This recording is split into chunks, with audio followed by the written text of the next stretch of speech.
1999 সালে যখন কার্গিলের যুদ্ধ হয়েছিল সেই সময় নিফটি 50 প্রায় 15% ডাউনফল হয়েছিল। এরপরে যুদ্ধ যখন শেষ হয় সেই সময় নিফটি 50 প্রায় নিচে থেকে 32% উপরের দিকে উঠে গেছিল। তো এই যে যে যুদ্ধ হতে চলেছে পেহেলগাঁও হামলার পরে, তো এই ক্ষেত্রে নিফটি 50 কি হবে, উপরের দিকে যাবে না নিচের দিকে নামবে, সেটা আমরা এই ভিডিওতে তার টেকনিক্যাল অ্যানালাইসিস এবং ফান্ডামেন্টাল অ্যানালাইসিস করে একটু বোঝার চেষ্টা করব। নমস্কার বন্ধুরা, ওয়েলকাম টু বিবিএনএস ইনভেস্টিং বাংলা। বন্ধুরা, প্রথমেই আমরা এই নিফটি 50 এখনকার চার্ট এবং কার্গিল যুদ্ধের সময় নিফটি 50 চার্টটা কেমন ছিল এটা একটু বোঝার চেষ্টা করবো, আমরা তুলনামূলক একটু দেখব। দেখুন, এখনকার যে চার্টটা আছে সে হচ্ছে নিচের থেকে জাস্ট একটু উপরে উঠেছে। এই যে জাস্ট একটু উপরে উঠেছে এর মানে হচ্ছে নিফটি 50 এতদিন যে ডাউন ট্রেন্ডে চলছিল এখন এর একটা আপ ট্রেন্ড শুরু হওয়ার চেষ্টা হচ্ছে। তার মানে এই জায়গাটা হচ্ছে নিফটি 50-র ভ্যালু বাইং শুরু হয়ে গেছে, তার জন্যই চার্ট এখানে উপরের দিকে ওঠা শুরু করেছে। এবারে দেখুন, আমরা ভ্যালু বাইং কি করে বুঝলাম? কারণ হচ্ছে নিফটি 50-র কিন্তু পি এখন অনেকটাই কম। এই মুহূর্তে পি যেটা আছে সেটা আমরা একটু দেখে নিই। দেখুন, এই মুহূর্তে পি আছে এই 21.9, মানে 22-এর মতো আছে। তার মানে নিফটি এখন ভ্যালুয়েশনে আছে, তাই নিফটি 50-তে এখন ভ্যালু বাইং শুরু হয়েছে। এখন এখান থেকে আমরা এই ধারণা করতে পারি যে যদি বেশি কিছু খারাপ না হয় তাহলে নিফটি 50 এর নিচে যাবে না, কারণ এই ভ্যালুয়েশনে চলে এসেছে। হয়তো উপরের দিকে রিকভারি করবে না বা র্যালিও শুরু হবে না তাড়াতাড়ি, কিন্তু নিফটি 50 এখান থেকে নামার চান্স কিন্তু খুবই কম। বন্ধুরা, আমরা এই 1999 সালে যখন কার্গিল ওয়ার হয় আমরা সেই চার্টে চলেছি। কার্গিল ওয়ারটা বন্ধুরা এই এই এই জায়গাটা নিফটি তখন 1040-50 ছিল, এরকম এই 50 এরকম জায়গায় ছিল। এখান থেকে খবর ছড়াতে শুরু করে যে যুদ্ধ হতে পারে বা যুদ্ধ হবে। এই খবর শোনার সঙ্গে সঙ্গেই মার্কেট কিন্তু এখান থেকে এই পর্যন্ত পড়ে যায়। তো এটা কতটা পড়ে, ওই ধরুন আমি এখানে দেখাচ্ছি আপনাদের, ওই 13-14% মার্কেট পড়ে যায় এখান থেকে। এরপরে যুদ্ধ শুরু হয় হচ্ছে এই 3 তারিখে, মে মাসের 3 তারিখে। তার মানে দেখুন, এই যে যুদ্ধ যে শুরু হলো এই পর্যন্ত মার্কেট কিন্তু বুঝে গেছে বা মার্কেট ডিসকাউন্ট করে নিয়েছে যুদ্ধে কি হতে পারে, যুদ্ধটা কত বড় হতে পারে, বা এতে ভারতবর্ষের কতটা ক্ষতি হতে পারে বা শেয়ার মার্কেটে কতটা ক্ষতি হতে পারে, এরা কিন্তু ডিসকাউন্ট করে নিয়েছে। এবার যুদ্ধ শুরু হয় 3 তারিখে, সেই সময় দেখুন মার্কেটটা কিন্তু অনেকটা উপরে উঠে আছে। এবার যখন শেষ হয় সেটা হচ্ছে ওই 26শে জুলাই যুদ্ধটা শেষ হয়। তো আমরা যদি 26শে জুলাই ডেটটা দেখে, দেখুন বন্ধুরা, এটা জুলাই মাস, এই যে 26 তারিখ দেখুন, তো শেষ হয় এই তারিখে। তখন মার্কেট কতটা উপরে ছিল আমি যদি একটু আপনাদের দেখাই, যে কত, এই হচ্ছে আমার লোয়েস্ট পয়েন্ট, এখান থেকে ধরুন এই পর্যন্ত, এই পর্যন্ত এখানে দেখুন বন্ধুরা, প্রায় এই প্রায় 45%, মানে যুদ্ধ শুরুর থেকে শেষ পর্যন্ত প্রায় 45% মার্কেট কিন্তু রিকভারি করার পরেও, এটা রিকভারি হলো এই পর্যন্ত রিকভারি, তারপরে কিন্তু র্যালি হয়েছিল বন্ধুরা। তো এটা আমাদের বুঝতে হবে, যুদ্ধ শুরু হলেই বা খবর ছড়ালেই মার্কেট কিন্তু সেই খবরটাকে ডিসকাউন্ট করে। যুদ্ধ কতটা হতে পারে সেই হিসেবে মার্কেট ফল হয় এবং তারপরে থেকে মার্কেট রিকভারি শুরু হওয়া, মানে শুরু হয় আর কি। তো বন্ধুরা, তো এই এই সিনারিওটা কি এবারও রিপিট হবে? তো সেই জিনিসটা বোঝার জন্যে তো আমাদের একটু এই নিফটি 50 বা আমাদের ইকোনমিক্যাল যে পজিশন আছে এখন ভারতবর্ষের, সেটাকে আমাদের একটু ভালো করে বুঝতে হবে। তা না হলে আপনি আইডিটা করতে পারবেন না যে এখান থেকে মার্কেট নিচে আসবে না উপরে যাব। সেই জন্য আমরা এখন ডিপলি এই ফান্ডামেন্টাল অ্যানালিসিস করতে পারবো।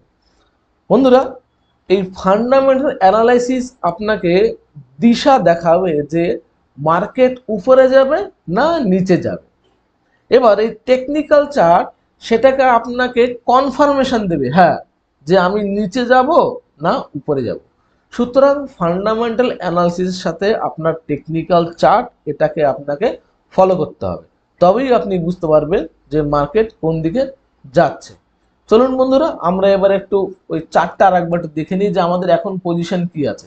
তো এখানে আমরা কি দেখলাম, আমরা এখানে দেখলাম যুদ্ধের খবর শুরু হওয়ার সঙ্গে সঙ্গে মার্কেট পড়ে গেছে। তারপর যুদ্ধ শুরু যেদিন হয় সেইখান থেকে তার আগে থেকেই মার্কেট উপরের দিকে বেড়ে গেছে, এবং যুদ্ধ যখন শেষ হয় তখন মার্কেট অনেকটা উপরে উঠে গেছে। সেই সিনারিও কি এখন আসতে পারে, সেটা আমরা একটু চার্ট একটু দেখে নিই, আমাদের এখনকার যে চার্ট আছে হতে পারে কিনা, সম্ভব কিনা। বন্ধুরা, এখন আমরা দেখবো যে আমাদের চার্ট এখন কোথায় আছে। দেখুন, অ্যাটাকটা যখন হয় তখন এই পজিশনে অ্যাটাকটা হয়েছিল। তো এই অ্যাটাকটা হওয়ার সঙ্গে সঙ্গেই আমরা বুঝতে পারছিলাম, কারণ প্রধানমন্ত্রী নিজে বলছিল যে আমরা বড় ধরনের কোনো অ্যাটাক করতে যাচ্ছি।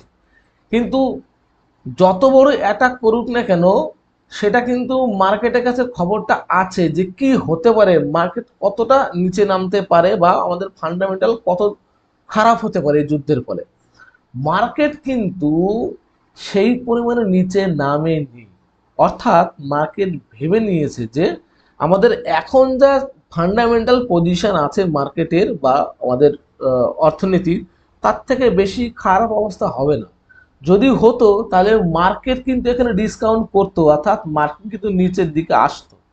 তার মানে এখন মার্কেট বলছে, মার্কেট যে চার্ট যেটা বলছে যে যুদ্ধটা অতটা বেশি হবে না, মানে কার্গিল ওয়ারে যে যুদ্ধটা হয়েছিল হয়তো তার থেকেও কম হবে, এটা মার্কেট ভেবে নিয়েছে। কিন্তু ঘোষণা কিন্তু আসছে অনেক বড় বড়, যে বড় যুদ্ধ হবে, বড় কিছু হবে। আমরা চার্টে কিন্তু সেটা দেখছি না। চার্টে কিন্তু যেটা দেখছি বন্ধুরা, চার্ট কিন্তু দুর্বল নয়।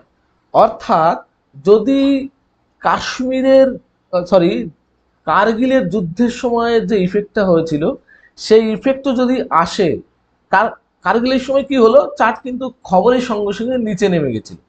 এখানে কিন্তু সেটা হচ্ছে না, নিচে নামছে না, অর্থাৎ স্ট্রং পজিশন আছে। অর্থাৎ যদি কার্গিলের মতো যুদ্ধ হয়, তাহলেও আমার মনে হচ্ছে চার্ট যেটা বলছে মার্কেট কিন্তু নিচে নামবে না। কারণ মার্কেট এখন ফেয়ার ভ্যালুয়েশন আছে। ম্যাক্সিমাম কি হতে পারে এই পজিশনে, যে মার্কেট উপরে নাও যেতে পারে, নিচে এই পর্যন্ত আসতে পারে, অর্থাৎ মার্কেট একটা রেঞ্জ বাউন্ডে এখন চলাফেরা করতে পারে। কিন্তু মার্কেট নিচের দিকে আসার সম্ভাবনা খুবই কম। এটা আমরা ওই ওই আগে কার্গিল যুদ্ধের চার্ট দেখে কিন্তু এটা বলছি বন্ধুরা। ওই সময় দেখুন চার্ট কিন্তু অনেকটাই নিচে নেমেছিল। দেখুন, আমি আরেকবার যাই, এখানে কার্গিল, এখন এই কার্গিল ওয়ারের যুদ্ধের সময় দেখুন এই পজিশনটা দেখুন, যে আমাদের এখান থেকে যুদ্ধটা শুরু, এখান থেকে দেখুন, আমরা একটু চারটা বড় করে দেখুন, এই দেখুন অনেকটাই নিচে নেমেছিল, এখানে সে একটু উপরে ছিল। তার মানে আমরা এখন যেখানে আছি এই পজিশনে আছি, এখনকার যে চারটা 2025 সালের চারটা আমরা এই পজিশনে আছি ধরে নিতে পারি। আর ওয়ারের সময় কার্গিল এখানে ছিল, তাই হয়তো এইটুকু পড়েছিল, এখান থেকে এটা পড়েছিল। এই পজিশনে থাকলে হয়তো নাও পড়তো বা একটু হয়তো পড়তে পারতো। কিন্তু এখন যে পজিশন আছে তাতে কিন্তু আমাদের চার্ট বলছে এ কিন্তু নিচের দিকে যাবে না। তো বন্ধুরা, যদি যুদ্ধ এর থেকে বেশি বড় হয়, কার্গিল যুদ্ধ ছিল একটা লিমিটেড ওয়ার, মানে ভারতবর্ষ তখন কিন্তু ওই এলওসি ক্রস করেনি, মানে এটা জানতো এটা লিমিটেড ওয়ার, বেশি হবে না, মোটামুটি একটা অ্যাটাক হবে। কিন্তু এখন যেটা বলছে যে এটা কিন্তু একটা বড় যুদ্ধ হবে, কারণ অলরেডি সিমলা চুক্তি যেটা সেটা কি হয়েছে, মানে কেউ এখনো মানছে না, মানে এলওসির এখন কোনো মানে নেই। কাশ্মীর আমরা ভারতবর্ষ এলওসি পাকের ওপর যেতেও পারে, পাকিস্তান আসতে পারে অ্যাটাক করতে। তো এখন কিন্তু আবহাওয়াটা একটু খারাপ, কার্গিল যুদ্ধের থেকে একটু খারাপ বলে আমার মনে হচ্ছে। কিন্তু মার্কেট কিন্তু সেটা দেখাচ্ছে না, মার্কেট কিন্তু বলছে না নিচে যাবে না বা অত বড় যুদ্ধ হবে না। তো যদি এর থেকে বড় যুদ্ধ হয় তখন কি হতে পারে বন্ধুরা, সেটা চার্টে হচ্ছে, যদি আপনি দেখেন যে চার্টে এই যে আমাদের লোয়ার লো হয়ে আছে অলরেডি আগেই, যেটা 21,700 পয়েন্ট পর্যন্ত, যদি এটাকে ব্রেক করে নিচে আবার লোয়ার পয়েন্ট তৈরি করে বা আবার লোয়ার লো তৈরি করে, তাহলে কিন্তু মার্কেট বুঝতে হবে সে নিচের দিকে যাবে, এটা আমার ধরে নিতে হবে। তো কখন বুঝবো যে মার্কেট আবার উপরের দিকে উঠতে পারে? যখন আবার এরকম একটা রিভার্স ট্রেন্ড শুরু হবে, ভ্যালু বাইং শুরু হবে, তখন বুঝবে না মার্কেট এখানে এন্ড, এখান থেকে মার্কেট হয়তোবা উপরের দিকে যাবে বা একটা রেঞ্জ বাউন্ডে মার্কেটটা থাকবে। বন্ধুরা, এটা হলো আমাদের মোটামুটি একটা টেকনিক্যাল অ্যানালাইসিস। তো আমাদের এই চারটা বিষয়কে একটু খেয়াল রাখতে হবে যে কোথায় নামছে, এই পয়েন্টটা কিন্তু আমাদের লোয়ার লোটা খুবই ইম্পর্টেন্ট। এটাকে জন্য নিচের দিকে ভেঙে গেলেই আমাদের ভাবতে হবে বা আমাদের সতর্ক হতে হবে। এর আগে আমাদের কোনো টেনশন নেই, সে খবরে যা কিছু দেখাক, যা কিছু হোক, কোনো সমস্যা নেই। এবার বন্ধুরা, আমরা একটু ফান্ডামেন্টালটা আলোচনা করবো যে ফান্ডামেন্টালটা কি হতে পারে, আমাদের এখন বেসটা কোথায় আছে। বন্ধুরা, এবার আমরা একটু আমাদের ইকোনমি নিয়ে একটু আলোচনা করি। তো সেক্ষেত্রে আমাদের জিডিপি নিয়ে আলোচনা করতে হবে যে জিডিপির অবস্থা আমাদের ভারতবর্ষে এখন কি আছে। গত বছর মানে 2025 সালে, ফাইন্যান্সিয়াল ইয়ার 24-25-এ আমাদের জিডিপি ছিল 6.2, আর 2026 মানে 25-26 ফাইন্যান্সিয়াল ইয়ারে বলা হচ্ছে যে, এস্টিমেট করা হচ্ছে যে জিডিপি আসতে পারে 6.3।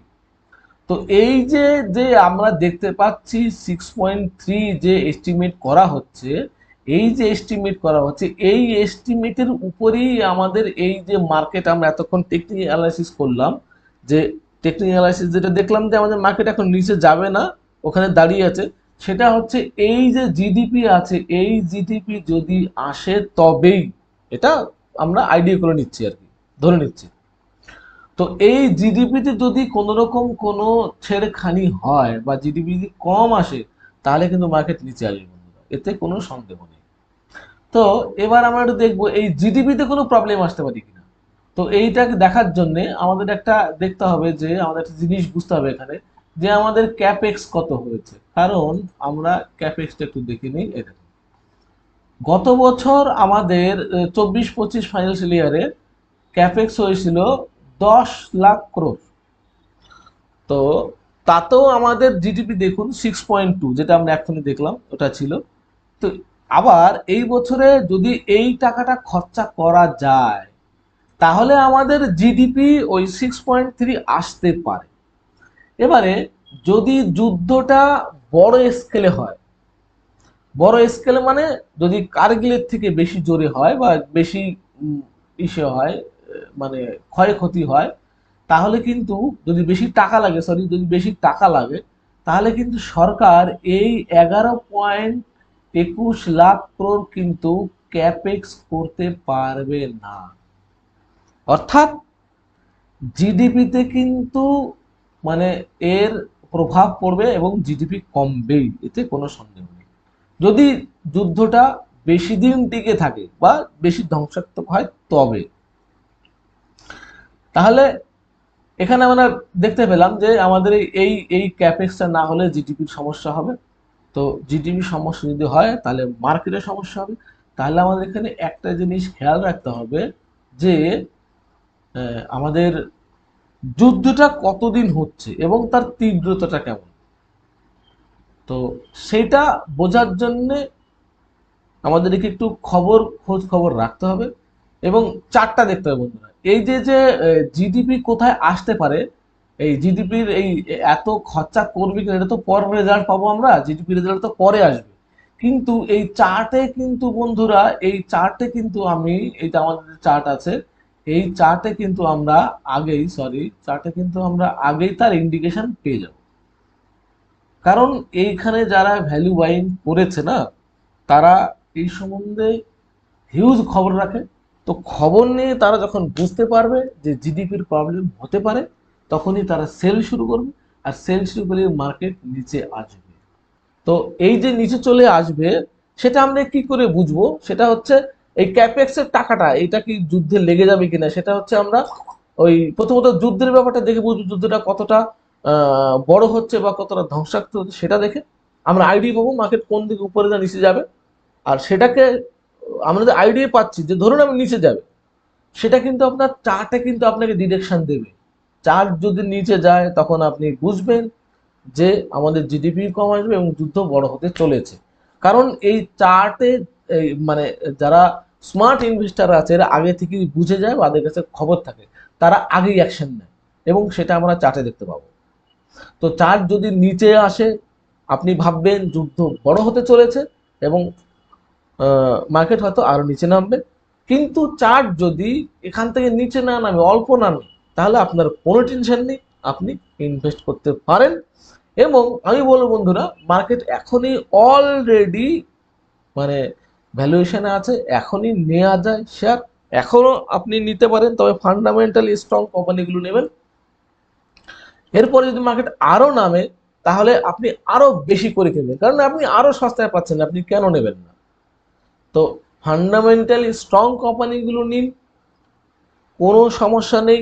আপনি একটু লং টার্ম মানে ভেবে ইনভেস্ট করা শুরু করুন, তবে আপনার সুবিধা হবে।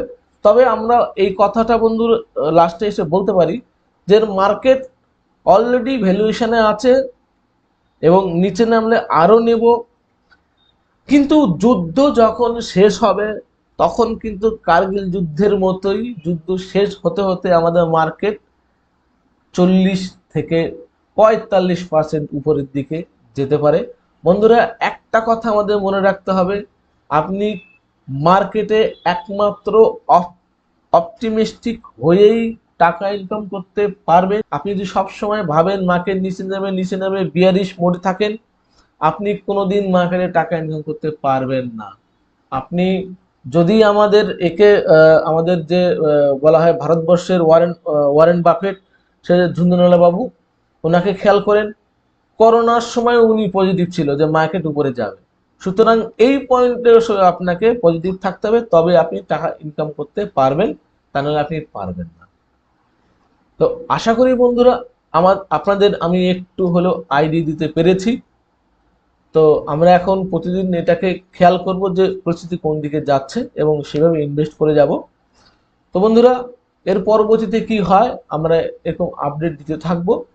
তো যদি আমার এই ভিডিও আপনাদের ভালো লেগে থাকে, অবশ্যই বন্ধু লাইক করুন, সাবস্ক্রাইব করুন এবং পারলে বন্ধুদের শেয়ার করুন। এই বলে শেষ করছি। নমস্কার।